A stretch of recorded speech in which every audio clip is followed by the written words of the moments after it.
Their First Date by CrackedInkWell. Read by The Bucket Bros. Part 7. A week, 3 days, 20 hours, and 19 minutes later. "How much further?" one of the unicorns in the orchestra complained. He, along with the rest of the Canterlot Philharmonic, have been following Maestro and his son for the last several blocks. They carried the strings, drums, brass, and other instruments through Canterlot's poorer neighborhoods. Every so often they took a few minutes to rest, and to make sure no one stole the priceless instruments. Octave looked again at the scrap piece of paper he held in his hoof, checking the address written upon it for the umpteenth time. "We're on the right street, and going by the numbers, it should be somewhere around here. In fact, I think we're almost..." Suddenly, the cellist looked up at a number plate on the front wall of one of the apartment buildings. "Stop!" he called out. "This is the place." With a collective sigh of relief, the orchestra put down their cases on the sidewalk, and took a moment to rest from carrying the heavy cases. Some of them who carried the lighter instruments had already began to take theirs out of their case, checking to see if their respective horns, flutes, and violins were in tune for playing. "Hey Maestro," a Pegasus carrying a double bass called out. "Remind us again, why are we out here with the whole orchestra again?" "Because," the older stallion said, "I am doing this for my son. He asked me a favor to ask a certain some pony to prom. And please, don't gripe. All of you are getting some extra pay for doing just one song." "So you're saying," a unicorn from the clarinet section inquired, "that we're being dragged out here so that your son could serenade some pony to a dance?" "Pretty much." Octave nodded. "I admit it's kind of charming, actually. Who's the lucky mare?" Octave paused for a moment. He looked over to his father, but all he got back was a blank stare. "You'll find out," he said, turning to the apartment complex. He walked up the stoop to the panel that had a list of addresses and buzzers.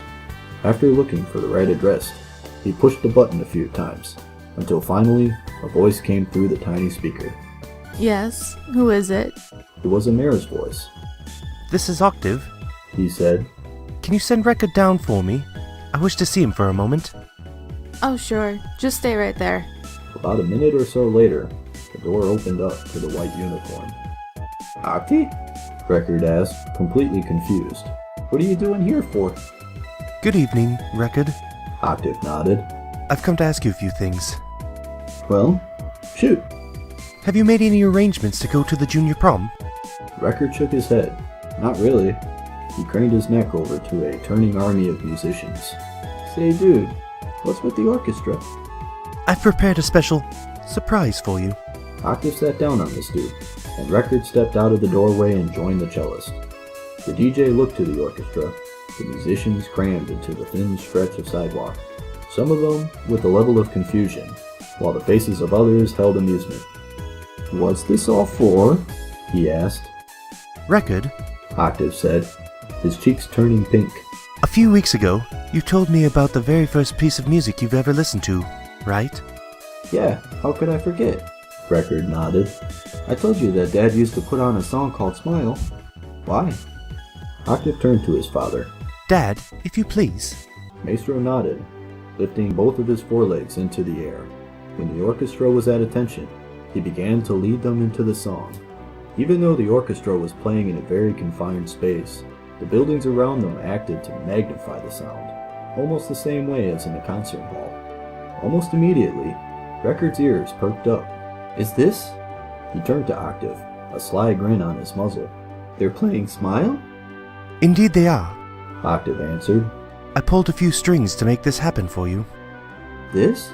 All of this? Is for me? Why?" "Well, I was thinking..." Octave turned to face his friend. "Since you've been so awfully kind to me, I was wondering if you want to..." "Yeah?" "Would you be interested in going to the junior prom with me? That is, if you haven't found some pony to go already." "Well, no, I haven't."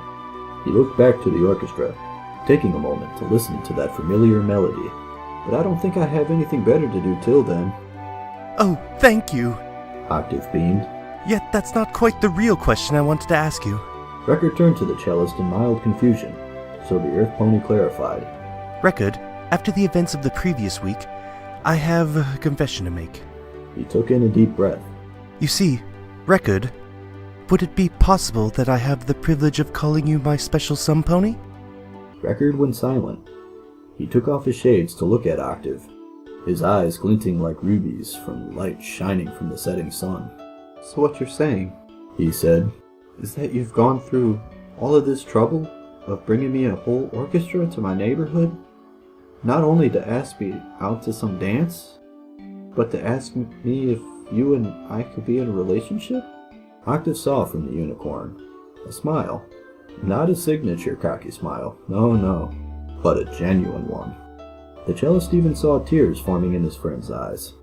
I mean, wow, dude, no pony has ever done anything even close to this before.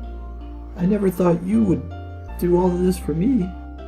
I would do anything I have to, so I could see you as happy as you are right now. Octave replied back. Wiping the tears from his eyes, Record said, yes. Octave blinked. To what? The DJ laughed. What do you think, numbnuts? He reached forward, hugging the cellist. I'm saying yes to you. Record, thank you. Octave said, hugging him back. Thank you for everything. Although, I need to figure out a way to top all this. Record joked. I don't believe you'd need to, the cellist said with a smile. The end.